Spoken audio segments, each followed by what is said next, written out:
This episode is brought to you by Case Knives, a tradition of my family dating back to my granddaddy, and by Folklore Brewing and Meadery, quite literally the best brew in Alabama, and by W&C Original Music, the music of the Carolinas and of the nation. My buddy Ron Taylor curates the music for this podcast every week, bringing you exceptional music that will bless your heart. W&C Original Music Podcast. Look them up today.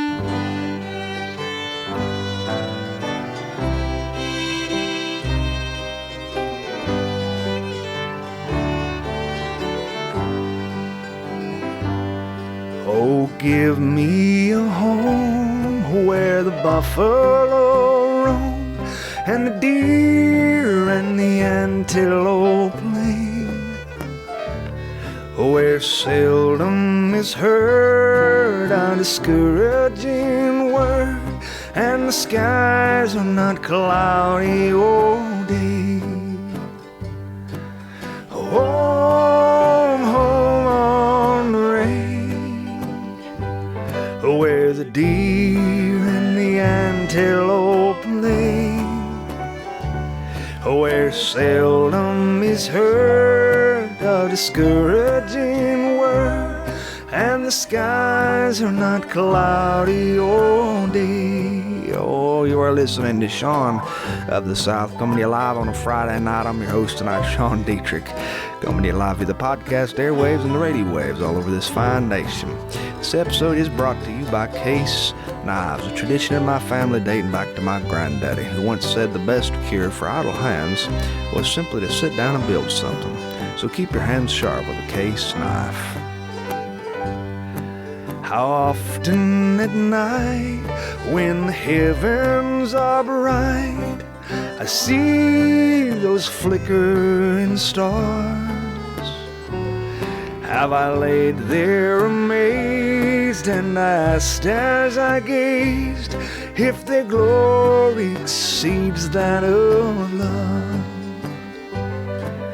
Home on the range, well, that's nice, where the deer and the antelope play, where seldom is heard a discouraging word and the skies are not cloudy all day. The music you hear behind me tonight is Blue Mullet Bluegrass Band from Fairhope, Alabama. Joe Regan on the fiddle, David Thier on the dobro, Cheryl Gilbert on the bass, Mark Gilbert on the guitar, and John Young on the mandolin. Not just good musicians, but my friends. Episode also brought to you by Folklore Brewing and Meadery, quite literally the best brew in Alabama. Visit folklorebrewingandmeadery.com. Oh, give me a home where the buffalo roam and the deer and the antelope play. That's nice.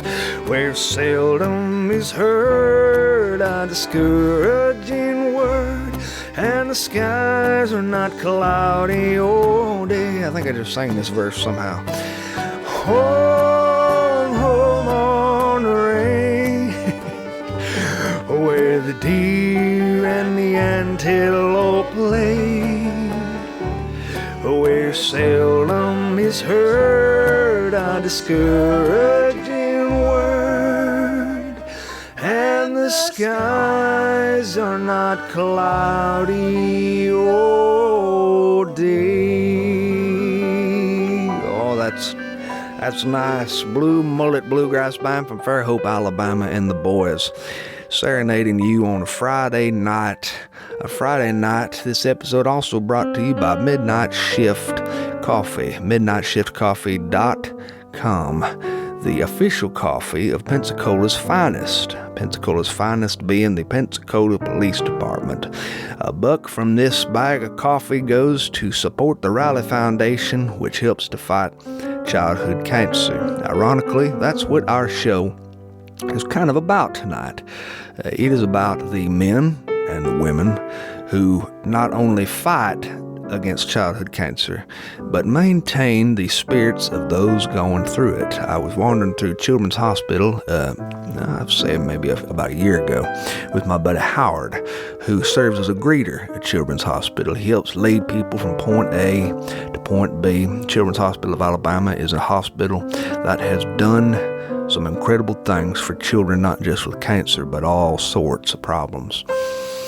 Howard was leading me through these corridors, and I was shaking hands with nurses. This was back before the quarantine and the coronavirus, when nurses were still shaking hands. And one of the nurses looked at me and she said, "All right, now that we've shaken hands, we're going to have to wash, and I'm going to tell you some nurses' advice. Don't touch anything above your head.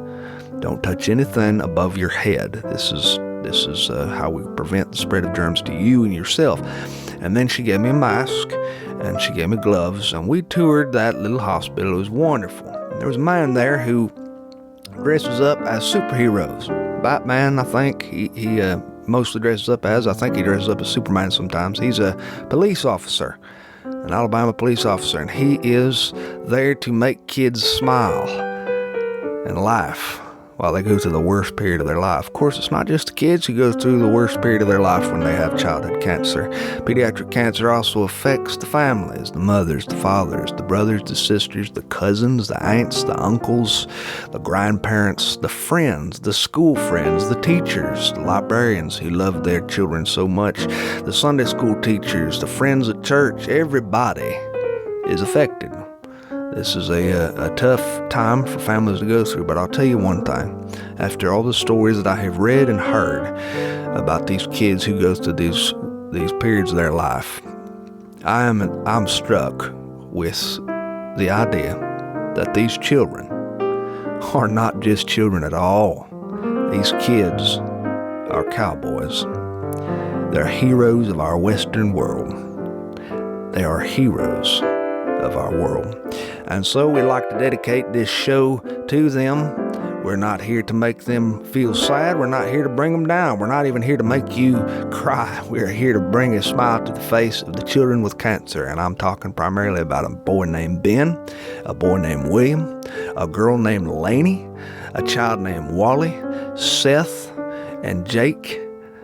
These are people who I know will be listening to this, and these are people who I swear, I hope that they understand what a cowboy they truly are. So get that Stetson out, children, put it on your head, crank up your little Bluetooth speaker radio or headset, headphones, or cell phone, and let's go back to the Old West. We're going to start with something here by Mariachi Nuevo Sonido de Mexico. And the thing you need to do to get these guys to start playing for you is give me a cowboy call. I want to hear it. All you children, all you people sitting out there riding in your minivans on the way to your 9-to-5 job, give me your best cowboy call. I'll start. Yeah, yeah, yeah, yeah, yeah.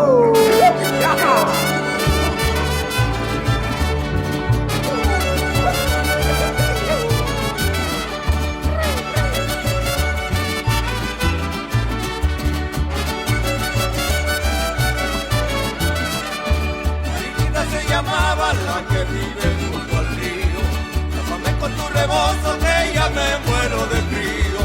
Mariquita se llamaba la que vive junto al río, tápame con tu rebozo que ya me muero de frío. Mariquita se llamaba la que vive junto al río, tápame con tu rebozo que ya me muero de frío. Mariquita se llamaba la que vive junto al río, tápame con tu rebozo que ya me muero de frío. Mariquita se llamaba.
me la llevé, su mamá se me enojó. Ahora que me lleve a mí, a ver si me enojo yo. Si por qué me la llevé.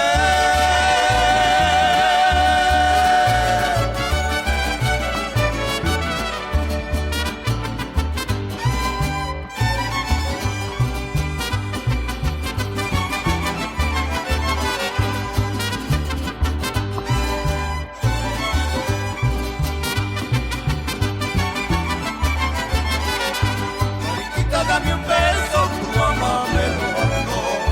Mi mamá mandara en mí, pero en mi boquita yo. Mariquita, dame un beso, tu mamá me lo mandó. Tu mamá mandara en mí, pero en mi boquita yo. Mariquita, dame un beso, tu mamá me lo mandó. Tu mamá mandara en mí, pero en mi boquita yo. Mariquita, dame un beso, tu mamá me lo mandó. Vamos a mandar en mí, pero en mi boquita yo. Mariquita, dame un beso.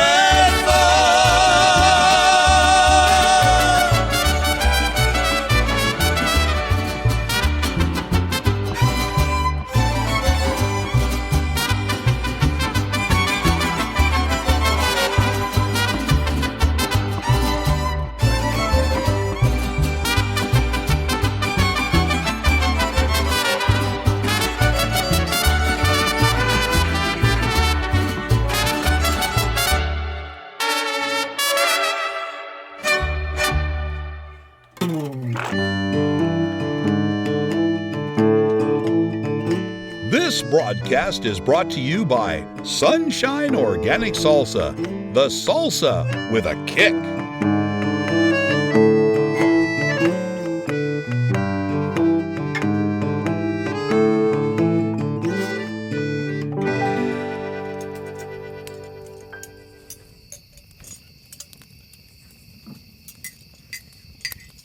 Willie, pass me them beans if you would now. Sure thing, Butch. There's plenty to go around. I'm trying to cut back.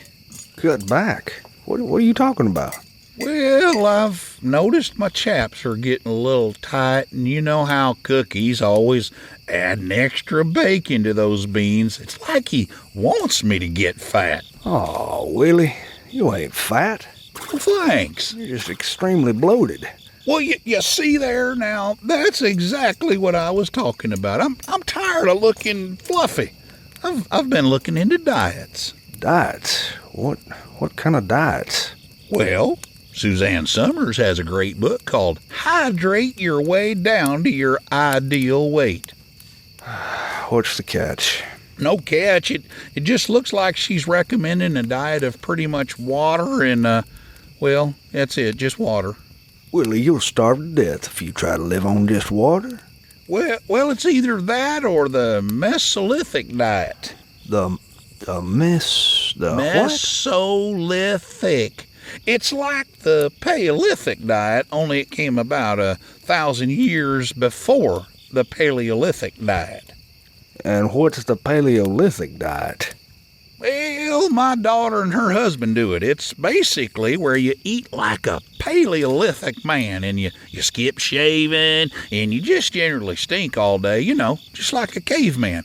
And whenever you want something, you grunt real hard instead of using prepositions. Well, that sounds easy enough, Willie. Yeah, but the Mesolithic diet is even older than the Paleo diet. They call it Meso for short. All right, so how do you do it? Well, from what I understand, you feast on the meat of the carcass of small reptiles. That's disgusting, Willie. Well, and whenever you want to get some exercise, you just go out and run around naked. Naked? My word. Well, not totally naked. They sell loincloths for $39.99, but you know how it goes. They're always trying to make an extra buck. I don't get it, Willie. Why not just go run around with your clothes on? Well, because the sweat glands have to completely open up by being exposed to rich, dense oxygen, and you can only get that when you're naked. Willie, why don't you scoot away from me a little bit, partner? You're getting a little close on that log there. I guess I could just go vegan. What's vegan? It's when you eat the same way people do in the country of Vega, I think. Vega? Where's Vega? North of Czechoslovakia. Willie, I believe they call it the Czech Republic now. Or I could go keto. Go what? Keto. You know, it's where you don't eat bread or grains or sugars or carbs, and you make everyone in your immediate family feel like pond scum if they eat these things in your presence. And that works somehow? Well, I don't know, but I got to do something about all this weight I've been gaining. It seems like I get a little bit bigger each week. So why don't you just eat a little bit less? I guess I could do that. I just don't really have the willpower. Yeah, I hear you. But you know what?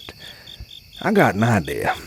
What if we got Cookie to start making food with fresher ingredients? I mean, it is about time he stopped using those crummy ingredients he always uses. What do you mean, crummy ingredients? Well, I mean, for one thing, take this tomato slop. You ever noticed how horrible this stuff tastes? Well, yeah, now that you mention it, it is pretty bad. Yeah, well, that's because he uses canned salsa instead of using Sunlight Organic Pecan salsa. What's the difference? Well, Sunlight Organic Pecan salsa is made with fresh organic ingredients and herbs and spices by folks in San Antonio who know what picante salsa should taste like. Why, this stuff Cookie uses is made in New York City. New York City? This broadcast is brought to you by Sunshine Organic Salsa, the salsa with a kick.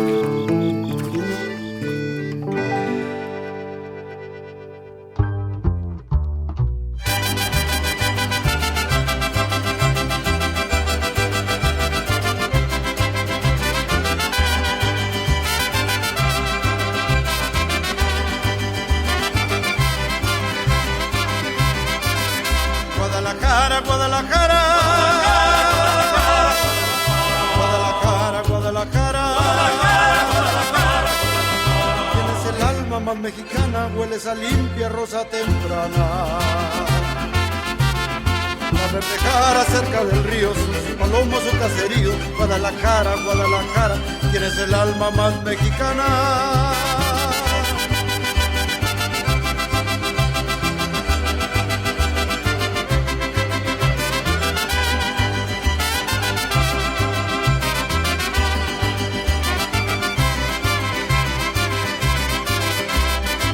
Ay, ay, ay, ay.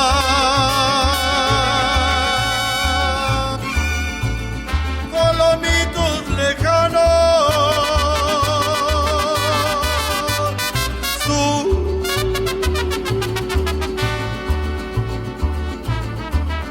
ojitos de agua hermano. Hay colomitos inolvidables, inolvidables como las tardes en que la lluvia desde la loma y los hacía hasta Zapoma.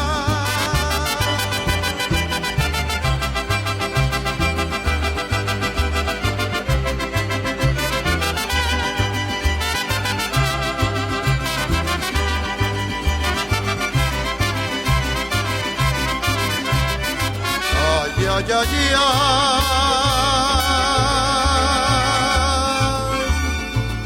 Guadalajara hermosa,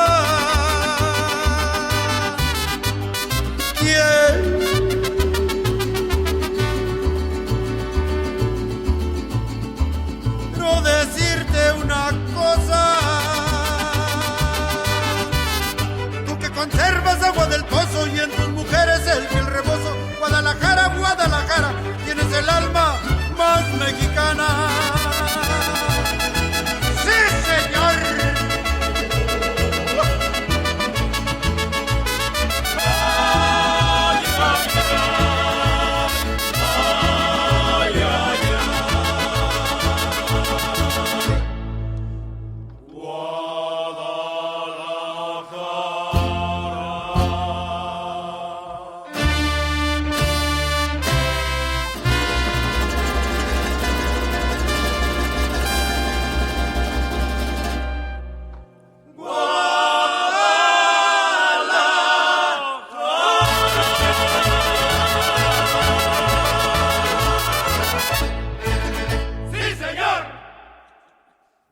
read a few letters gathered by people who work in the field of pediatric cancer and by cancer patients and survivors and parents.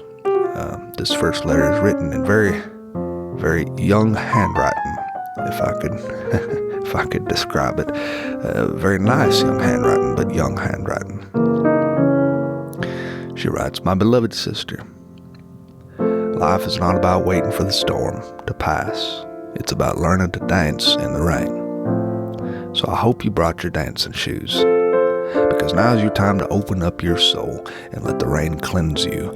Allow your arms to stretch open and let yourself fly with the wind. And don't worry, because you won't be alone.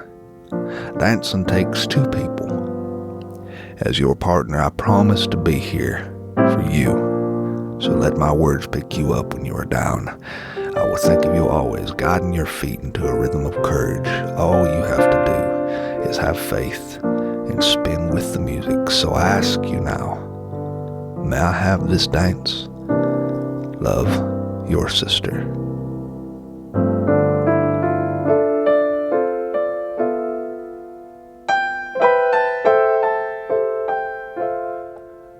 Another letter.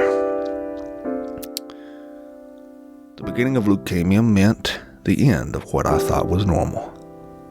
Normal life, normal family, normal school. I didn't realize at the time, but the beginning of leukemia also changed not something, but someone else. Now she's strong and as brave as can be, smart as a whip, and a top student, patient and knowing and kind and true. When she stumbles, she gets up and keeps on going. My life has been changed, but so have you. You are my sister. You have been strong. I love you, sissy.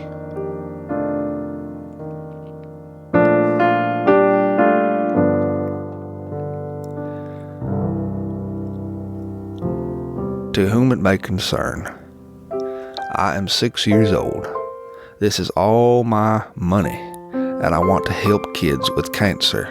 Thank you for your organization in helping kids with cancer. I am sad for all of them. Love, John.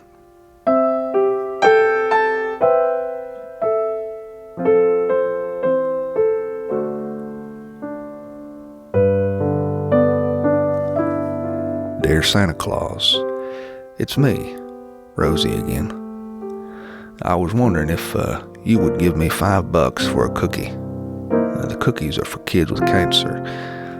I'm so thankful for you, Santa. Thank you from Elf on the Shelf and for my named stockings. Please give me that $5.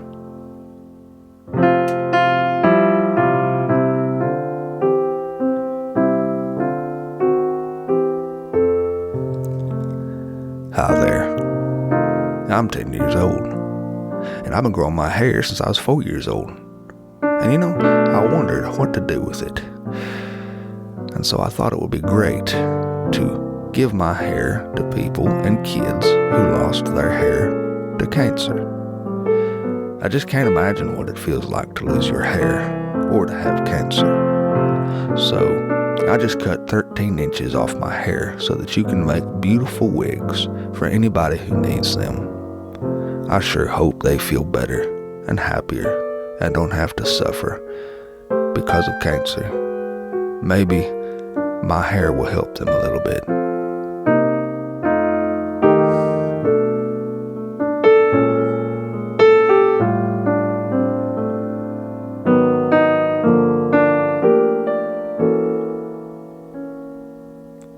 To the wonderful angel who I don't know. I don't have her name to thank her. And I did want to thank her. So I'm writing this. You don't know how much I appreciate the amazing, generous gift that you gave me. The Target gift cards and the Bass Pro Shop cards.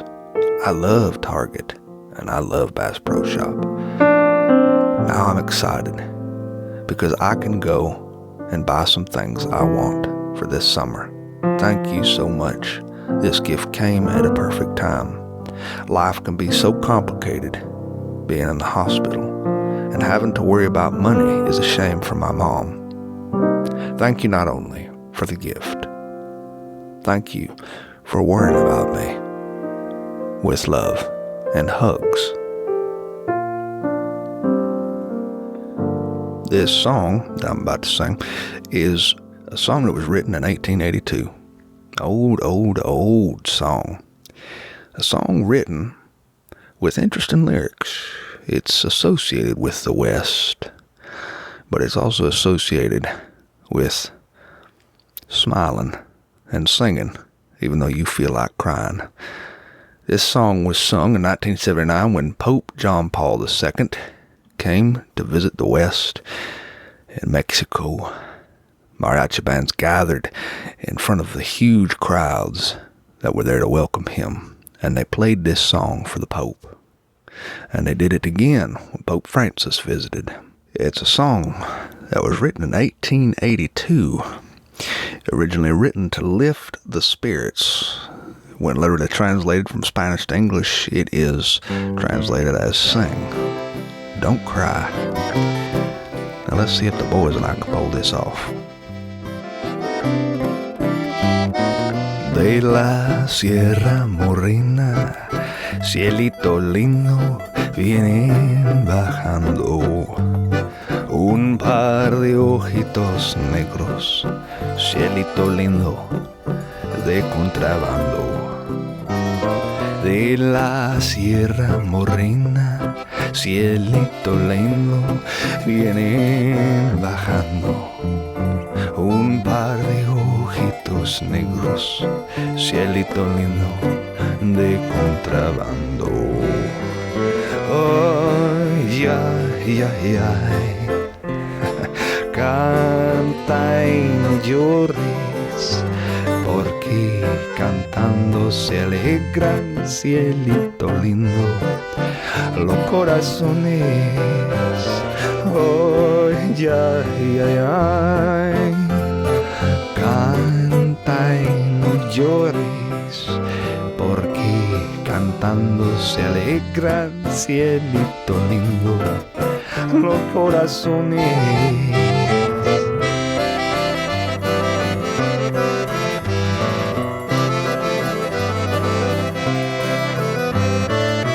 Through dark and stormy nights you wander, wondering where will you land and where will you go, and does anybody care?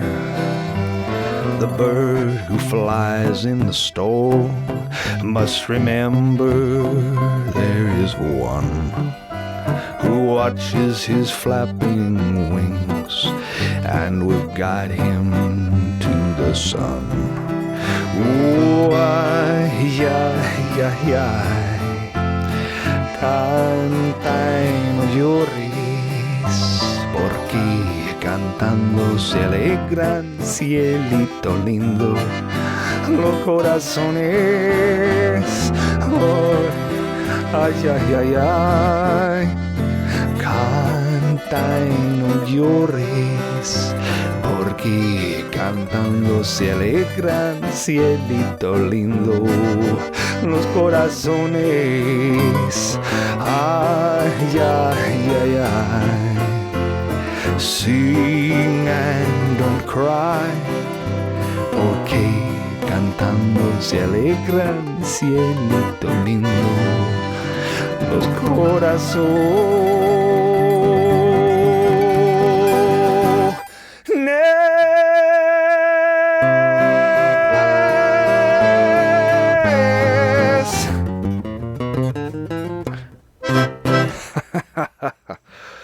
I don't know if I could do that twice or not, but I would certainly be willing to try.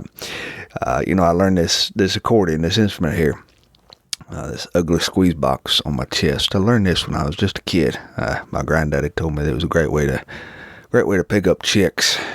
He was wrong. He was dead wrong. You want to pick up chicks, you got to learn how to play the guitar. All the cowboys know how to play the guitar. The guitar is a wonderful instrument because you can take it wherever you go, and it's light. This accordion right here, this sucker weighs about as much as a Buick Roadmaster. And this is a small one. This is a 36 bass, which is kind of a rare. No, it's 32 bass, which is kind of a rare number. That's the number of buttons on the left. They come in all sorts of sizes. The one I learned on was a 12 bass. There were only 12 buttons over here on the left. And then I graduated to a 24 bass. I have one at the house that is a 120 bass.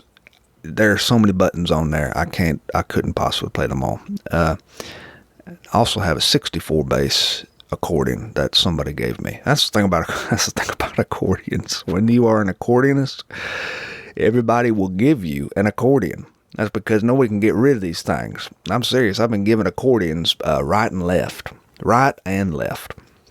People are always trying to give me something that belonged to their daddy or belonged to their mama. The 64 bass one, I believe, belonged to a friend of mine's mother, and she was an accordionist. Accordions kind of disappeared. It's kind of left from our culture. The guitar has been here to stay, also another Old West instrument. But the accordion, an iconic Old West instrument, the accordion was in the band that played behind Roy Rogers. Yes, there was always an accordion. I believe they were the Rainbow Ranch Band. There was always that sound, that accordion, squeeze box going. And then it disappeared. Why? Doesn't make any sense. Is it just that ugly of an instrument? I mean, is it true what they say? When you die and go to heaven, they give you a harp. And when you die and go to hell, they hand you, here's your accordion. I'm not sure. But I can tell you one thing. The accordion has led me to various places that I did not expect it to. I used to do construction work. And a lot of the guys in Northwest Florida who do construction work are from the Old West. A lot of them are Mexican. Now, you probably noticed all the Mexican music I've been playing today. I developed an appreciation for Mexican music on a construction job site. These men would wear cowboy hats to work, and they'd wear these tool belts slung low around their hips, and they could crawl all over the rafters that we installed for the commercial roofing company. These guys were skilled in ways that my people are not. They could crawl all over everything and do it with a happy heart. That's another thing about that culture. Way out in the Old West and around Mexico, they did it with a happy heart. Amazing. My people, we are always complaining about stuff. We're always complaining about especially on job sites, where I was complaining about so-and-so left so-and-so, or so-and-so's been doing so-and-so wrong, or my buddy Andy was saying that his wife had fallen in love with an Elvis impersonator and left him and got married in Biloxi, Mississippi. But this Mexican culture, the culture of the Old West, the culture out there of the cowboys, is a happy one. It's happy in the face of immense trial and tragedy. That's not just something I'm making up. That is legitimate. Well, the reason I tell you about these guys is because they were the ones who started me wearing my old cowboy hat when I'd show up to work. They wanted me to dress the part. They wanted me to block the sun because it gets hot in here in Northwest Florida, and so they would tell me to wear my hat. Well, I had a hat. I kind of felt silly wearing it at first, but then I noticed I was wearing it with a bunch of other guys who were all wearing hats, and I didn't feel quite so silly. I felt like a real cowboy. Well, then it got even more of a feeling deep inside my soul when they asked me if I would play with the ranchera band. Música ranchera is a kind of music, or música ranchero. I'm not even sure. It might be masculine there. Is a kind of music that they will play on ranches. It's a music that originated way out the west, and it has as its featured instrument an accordion. Well, there was nobody here in Northwest Florida who was foolish enough to play the accordion. Because why? You certainly can't pick up chicks that way. So they asked me to be a part of their band. the ranchero band. I said, I don't know. I don't know if I can do it. For one thing, y'all speak another language, and I know all your buddies and friends, they all speak that language. And they told me, we want you in our band because you are a cowboy, and we are the cowboys, and we are all cowboys. This was, oh my God, no one had ever told me I was a cowboy. What? A cowboy? Well, I looked at myself in the mirror that night, had my little 32 bass accordion strapped to my chest, my cowboy hat on just slightly askew to the side, and I said to myself, soy un vaquero, soy un vaquero. This means I'm a cowboy. I was just trying it on for size. Well, the first party we ever played at, me and this band, was at a quinceañera's birthday party for a 15-year-old girl. This is a major rite of passage in Old Mexico, and out in New Mexico, and out in Arizona and Texas, and all the places with strong Latino cultures. This is a big, big deal. Well, I showed up dressed in my nicest clothes because they do not have this. They do not show up to a party half-heartedly. They show up to their party dressed up in they snakeskin duds and silk suits. One of the guys had his hair slicked all the way to the side with what looked like industrial pump lubricant, and he was wearing a silver silk suit that reflected the light. He had a belt buckle on about the size of a serving platter. He had snakeskin boots, and all the other guys were dressed kind of accordingly. And I showed up with my gray tweed pants on, salt and pepper, that I had last worn to a funeral, and suspenders and a necktie. I did not wear my cowboy hat because I just felt like that wasn't very dressy. Well, they had one for me, a straw cowboy hat. Placed this hat on my head. Everybody's setting up their instruments on the stage. I see people gathering in this backyard, this huge backyard. There's a lot of trailers around parked, and all the men were wearing these cowboy hats. And they weren't just Mexican men. They were white men. They were black men. They were young kids, girls. They were all wearing these hats. Interesting. Never seen something like that before. I was a cowboy. My word, a cowboy. When the band had finished setting up all the instruments, we had a guitar, electric guitar. We had a drum set. We had a bass player. Somebody was playing a vihuela and a guitarrella. And then there was me playing the accordion. We kicked up with a song, and all I was supposed to do is there's a certain rhythm that you do on the accordion. It's called a trill. It takes a single note, and it sustains it. Let's see if I can illustrate what I mean here sitting down. This is going to be hard here.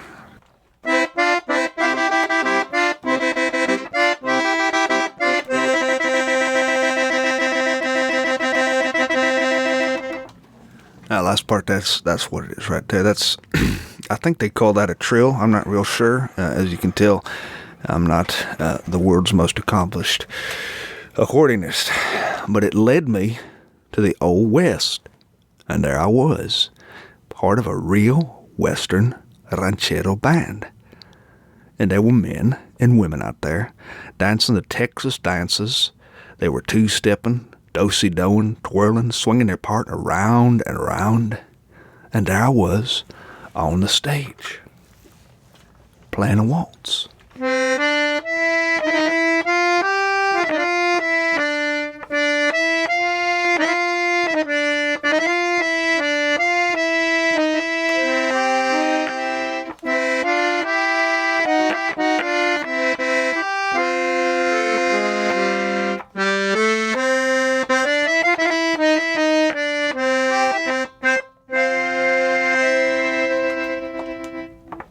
Every time we'd finish playing, that was the bellows you heard there. Every time we'd finish playing, that band, they would clap for themselves. And they would scream and they'd hoot and they'd holler. We played a few mariachi songs. And when we played the mariachi songs, everybody And I don't mean just the folks in the crowd. I'm talking the guys in the band. We're hooting and hollering and making, they call them los gritos del mariachis. It's the shouts of the mariachis. They were shouting and making these happy-go-lucky yeehaw sounds, which is where we trace the cowboy calls back to, was to the vaqueros. The vaqueros were Mexican cowboys. These were the original cowboys. And their shouts were to the cattle, but they were also played in the cantinas when they would unwind and listen to their music. Well, it was quite an experience. And we played this song that I just sang for you, Cielito Lindo. It's an iconic song. You don't want to go to a gathering like this without hearing it. But I did my best to play it. I'd never played it before at that point, and I butchered the song. After we were done, they played a few more, and it was time for me to take a break. And I got off the stage, and when I was getting off the stage, there was this little old woman there, and she had made me some food, a plate of food. Golly, there was so much food there.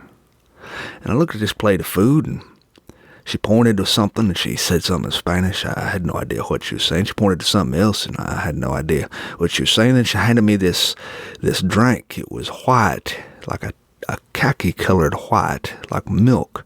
She said, horchata. It was like a peanut milk. Oh, my goodness, sweet, rich. She asked me then if I wanted to dance. Well, I looked around and I didn't see anybody else who could take the blunt of the weight for me. And when the Mexican band saw me come up to the dance floor with this little old woman, they smiled. Her name was Chatita. At least that's what they called her. Well, she took me by the waist, and I held her by the hand, and my hat was on, and the band started to play a waltz, and we moved in unsure footsteps because I'd never done this before. Didn't know how to do it. She guided me across that dance floor. She guided me, this woman, and I looked at her skin. She was weathered from life. She looked like she had been around. Beautiful woman, purple dress, purple heels.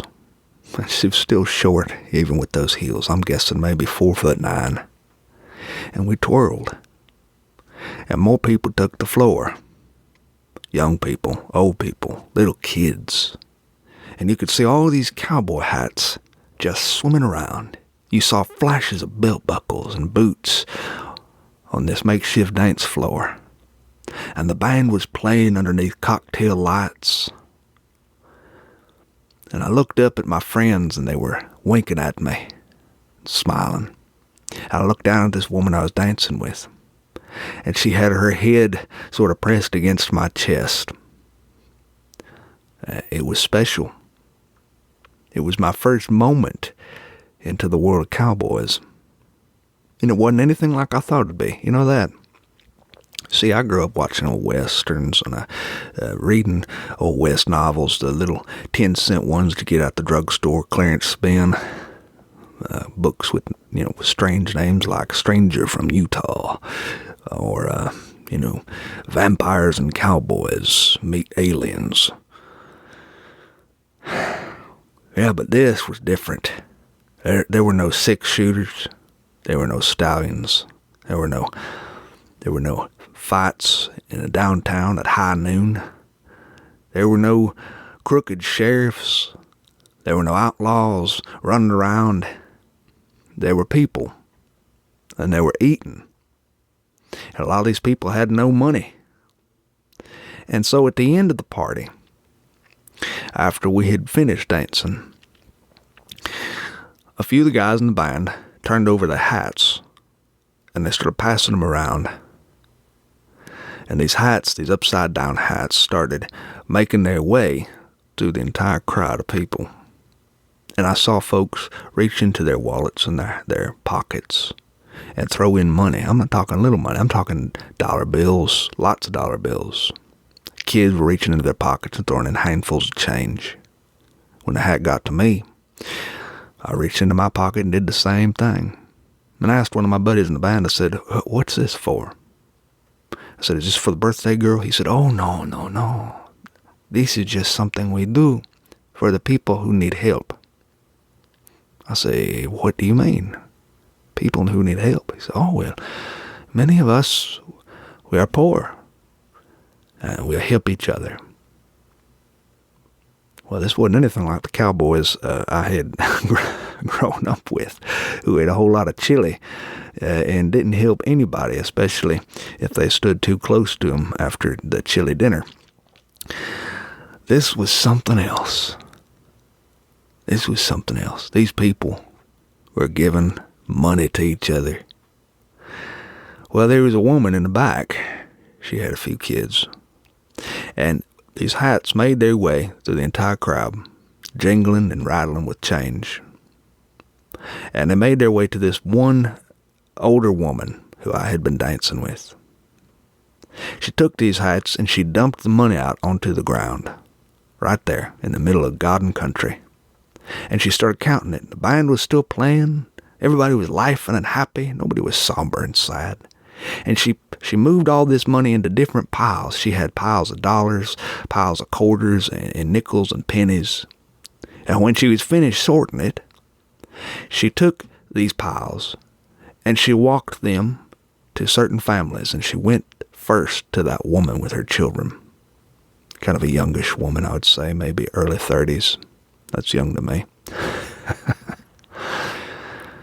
As she handed a stack of money to a little short, kind of portly-looking gentleman who had a few kids hanging around him, and he was holding a plate of food, and he was eating, and she gave him this money. And then she went to another man, and she gave him some money. Interesting. Cowboys. They weren't anything like I thought they'd be. At the end of this party, when it was all said and done and all the band was packing up their musical instruments, it was dark, the crickets were out, the ambient night was all around us, and it was very wet. The dew was falling upon the grass like it does here in northwest Florida. It gets very, very humid and sticky at night. The frogs were croaking. The stars were hidden by that thick layer of clouds and humidity that gathers above us every night. And the boys removed their hats, and they were sweaty underneath. And they looked at me, and they said, "Felicidades, eres un vaquero ahorita." Meaning, "Congratulations, buddy. You're a cowboy." Wow, me? A cowboy? It had nothing to do with any of the things I thought it would. You know, I always thought being a cowboy meant shootouts and sorrels and stallions and saddlebags and racing across the Sierra Nevada and kicking open saloon doors and shooting bad guys up and breaking up poker games and chasing outlaws across the West. Being a cowboy meant taking off your hat and filling it with something that'll help your neighbor. Being a cowboy meant gathering together with your friends and your family and smiling and laughing even though life beats you down. And in that moment, I realized that my granddaddy might have been wrong about accordions picking up chicks, but it certainly didn't hurt when it came to being a cowboy. Oh, it has been a pleasure coming to you live on a Friday night. I do enjoy talking to you, so it is one of the high points of my week. Appreciate you tuning in. This episode was brought to you by case knives, a tradition of my family dating back to my granddaddy, the original cowboy. I carry his case knife even with me still, along with my father's butter yellow double-bladed case knife. And by North Alabama, visit northalabama.org or hashtag visit NorthAL. Also by my buddy Ron Taylor at WNC Original Music, who curates the music for this podcast every week. Home, home on the range, that's nice, where the deer and the antelope play, where seldom is heard a discouraging word, and the skies are not cloudy all day. Oh, that great music here behind me right now is Blue Mullet Bluegrass Band from Fairhope, Alabama. These guys are my friends. Also want to say special thanks to Stephen Hoover, Gina Weatherford, Jake Dillard, and Josh Shepard. These guys make this thing happen every week, and without them, you would just be sleeping without the sounds of my voice to sleep to. So that's something to thank them for. Oh, give me a home where the buffalo roam and the deer and the antelope play, where seldom is heard a discouraging word, and the skies are not cloudy all day.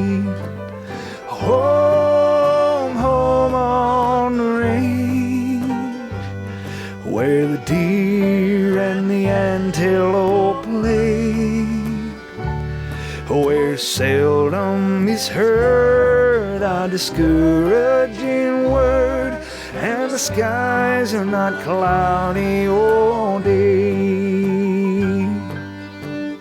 I also want to say thank you from the bottom of my heart to anybody who has suffered from childhood cancer, or who has been touched by childhood cancer, or who has been a hero involved for somebody suffering from childhood cancer. You are my hero. You, and I do mean you. The doctors, the nurses, the technicians, the parents, the brothers, the sisters, the mamas, the daddies, the cousins, the aunts, the uncles, anybody who gave a gift card or a few bucks or cut their hair or said a prayer for a child with cancer, or the Raleigh Foundation, who donates all their time and energy to making the lives of children with cancer a little bit easier. Thank you. You're my hero.